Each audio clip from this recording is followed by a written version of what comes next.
Welcome back to the Real English Podcast. It is great to be chatting with you today. It's wonderful to be here. I'm feeling, very relaxed today. It's nice to just sit down and have a coffee and talk. I agree completely. It has been such a long week. I feel like I've been running around nonstop, so sitting in this comfy chair is exactly what I needed.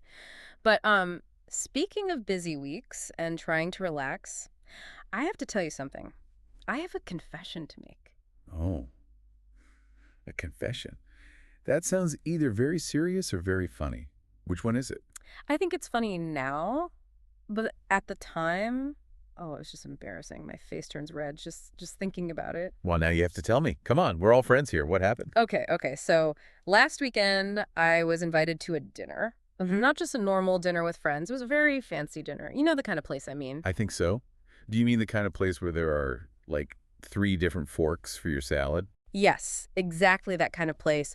White tablecloths, crystal glasses, very soft classical music. And the waiters. The waiters are wearing suits that are nicer than my best clothes. Oh, I know that feeling. Everyone speaks so quietly in places like that. You feel like you have to whisper. Exactly. So I was feeling a little bit nervous. I wanted to fit in. I wanted to sound smart. I wanted to sound sophisticated. Of course, we all want to impress people at a fancy party. But I had a problem. I'd been rushing around all day, running errands, and I was just incredibly thirsty. My mouth was so dry. It's the worst feeling when you're trying to talk to people. It is. So we sat down at the table. A waiter came over with this beautiful glass pitcher, and I was so ready for a drink. I held up my empty glass, and I wanted to ask for a refill. But my brain decided to try too hard. Oh, no, I can see where this is going. You tried to use fancy language, didn't you? I did. Instead of just asking for water, I looked him right in the eye. I put on my most serious, polite face, and I said, "Excuse me, sir. Could I please have the waters in my glass?" Yes. The waters. Plural. With an S. Oh, that is delightful. The water's in my glass. The waiter just stopped. He actually froze for a second. He looked at the pitcher. Then he looked at my little glass. Then he looked back at me. He had this tiny, confused smile on his face. I bet he did. He eventually just said, "Certainly," and poured it. But I knew immediately. I knew I had said something strange. The rhythm was wrong. The feeling was wrong. But why? Grammatically, we make things plural all the time, right? We do. But this is such a perfect example of how one little letter can change the entire feel of a word. When you added that S and said waters, you weren't asking for a drink. What was I asking for? You were basically asking for a geography lesson. Yeah. Or, a map. A map in my glass. Yes. Think about the feeling of the word. When you say waters, it just sounds huge. It sounds vast. It sounds like you're asking him to pour an entire ocean into your cup. An ocean in my cup. That explains the look on his face. He was probably thinking, "Sir, I cannot fit the Pacific Ocean on this table." Exactly. You wanted a drink. You wanted the liquid to stop your thirst. But you asked for a territory. You asked for a region. That's a really interesting distinction. So I wanted the substance, but I asked for the place. Yes. That is the best way to think about it. Oh. Water versus waters. It isn't just a grammar rule. It's about the scale. It's about how big the thing is in your mind. Okay, substance versus place. I like that. But I really need to fix this in my head. I do not want to make that mistake again. It was so awkward. Don't worry. We can fix it right now. Let's try a little imagination game. Okay, I'm ready. I want you to close your eyes for a moment. Okay, eyes are closed. No peeking. Imagine you're back at that table. You're holding that cold glass in your hand. You can feel the coldness on your fingers. You lift it to your mouth and take a sip. It's wet. It's refreshing. It goes down your throat. Feels good. That is water. Just water. No S. It's the stuff. It's the material. It's what you touch, what you drink, what you use to wash your hands. Okay, water. Liquid stuff. Simple. Now, keep your eyes closed. We're going to change the camera. Imagine you're a bird. You're flying high up in the sky. You're looking down at the earth. Okay, I'm flying. You look down and you see the ocean. You see blue stretching out for miles and miles. You see the waves crashing against the coast of a country. You see ships sailing far away. I see it. It looks massive. It looks beautiful. That is waters. It's a place, it's a region. You can't hold the waters in your hand. You can sail in them, you can swim in them, but you can't drink them from a cup. So water is what I drink, and waters is where I go. Precisely. Think of it like this. Water's the material. Waters is the area on a map. That makes so much sense now. When I said the water's in my glass, I was trying to put a giant map inside a tiny container. It just doesn't fit. No, it definitely does not. It's a clash of ideas. Domestic versus wild. Small versus huge. You know, now that I'm thinking about it, water, the liquid one, is everywhere in my life. I Yeah. probably use that word 20 times a day. Oh, absolutely. It's one of the most common words in English. Think about health. Think about the gym. Oh, right. I went to the gym yesterday, actually. Good for you. Well, it was very hard work. It was a hot day, and the air conditioning wasn't working very well. I was sweating so much. And in that moment, what were you thinking? I was thinking, I need water. I need to drink more water. Exactly. You were focused on your body. You needed the fuel. You needed the substance. If I had shouted, I need to drink more waters, people would have thought I was crazy. They would think you wanted to drink a lake.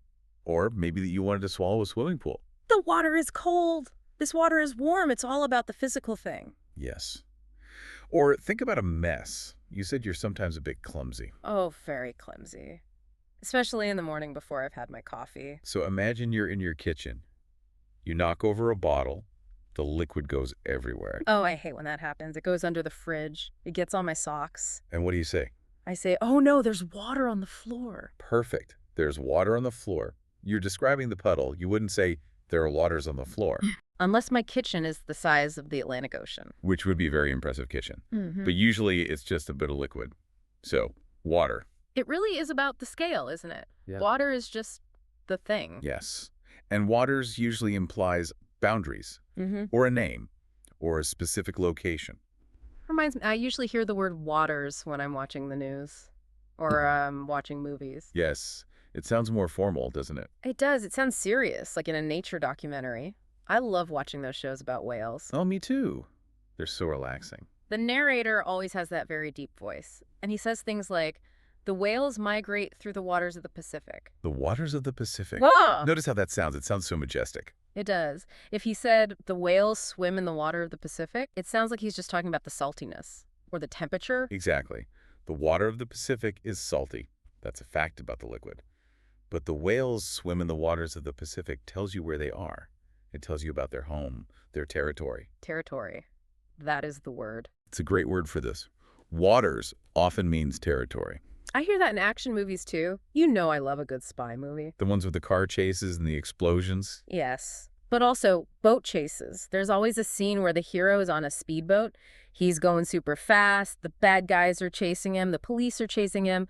And he looks at his GPS and shouts to his friend. What does he shout? He shouts, we made it. We are in international waters. Yes, international waters. That is a classic line. And that means they're safe, right? Well, it means they're in a zone of the ocean that doesn't belong to any one country. It's a legal territory. International waters. They never shout, we are in international water. No, that would just sound weird. Like the water itself has a passport. Think water is French, but that water over there is Spanish. Exactly. It doesn't work. International waters describes the place on the map. It's funny how just adding that one letter changes it from a cup of drink to a legal zone on a map. It really changes the feeling. Waters can also feel a bit dangerous sometimes. Dangerous. How do you mean? Well, think about a storm or a rough sea. Water feels safe. It's in a bottle. Waters feels wild. That's true. You don't usually get scared of a glass of water. Actually, this reminds me of a story, a travel story. Oh, I love travel stories. Where did you go? Well, this was a few years ago. I visited a friend who lives way up north, near the coast. He has a boat, A sailing boat. a small fishing boat, very sturdy. We decided to go out for the day to explore some islands. We looked at the map, and we were going into what the locals call northern waters. Northern waters. That sounds very adventurous. It felt adventurous. The air was cold. The sea was dark blue. We were navigating through these northern waters looking for these islands. It felt like we were exploring a vast territory. That sounds amazing. It was amazing. At first, Uh-oh. You said it first. What happened? the weather changed. You know how quickly storms can happen at sea. I can imagine. The sky turned dark gray, almost black. The wind started howling, and the waves got huge. The boat was just bouncing up and down. I was holding onto the side. My knuckles were white. My friend was trying to steer. He looked at me and shouted over the wind, "These waters are dangerous." These waters are dangerous. Yes. He meant the whole area. The currents, the waves, the rocks. The whole environment was unsafe. He wasn't talking about the liquid. No. If he had said, "This water is dangerous," I would think maybe it was poisonous or too hot. But "these waters are dangerous" meant the place itself was trying to hurt us. That is a scary thought, the place trying to hurt you. It was terrifying. We had to turn back. It took us hours to get back to the harbor.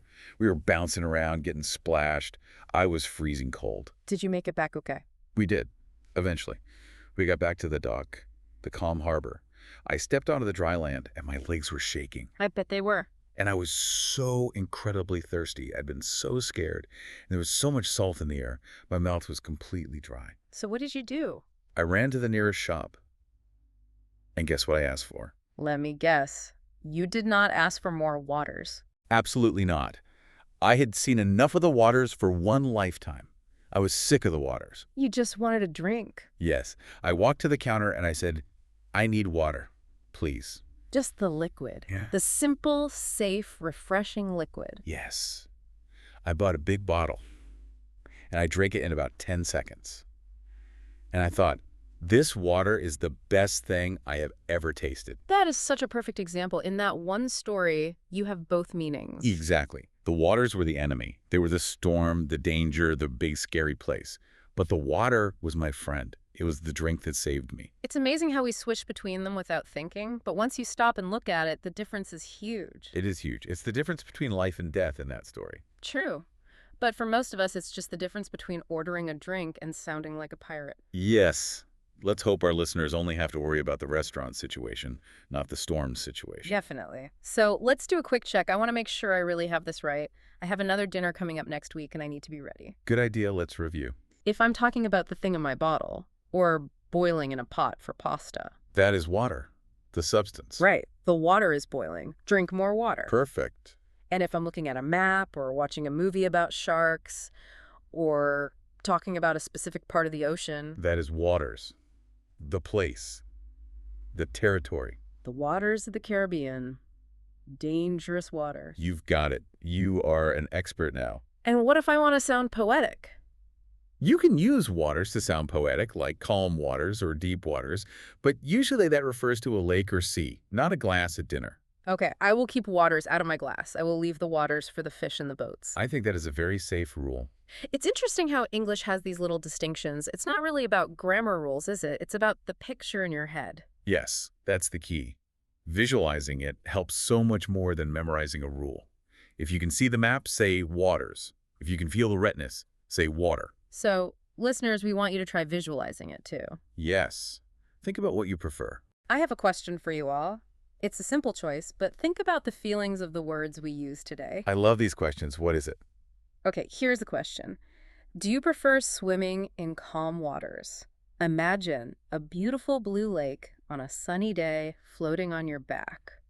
Or do you just like drinking a tall glass of ice-cold water after a hard workout? Ooh, that's a tough choice. They are both wonderful feelings. They are. Swimming in calm waters is about the experience of the place. It's relaxing. And drinking cold water is about the physical relief. It Listen. satisfies a need. I think today I'm a swimming in calm waters person. I need a vacation. I understand that. But after my sailing story, I am definitely choosing the glass of water. I am staying on dry land with my drink. But that's probably wise. No more storms for you. No, thank you. Well, this has been a really fun chat. I feel like I understand my own language a little bit better now. It's always fun to stop and think about the words we use every day. Water is such a simple word, but it has these layers of meaning. It really does. And hopefully no one listening will ever order the waters in a restaurant again. Please don't. Unless you want the waiter to laugh at you. Or unless you want a map on your table. Exactly. All right, I think that's all for today. We hope you enjoyed this little conversation about water and waters. It was a pleasure. Stay hydrated, everyone. Yes, drink plenty of water. Thanks for listening. If you'd like more episodes like this, you can subscribe to the channel. See you next time.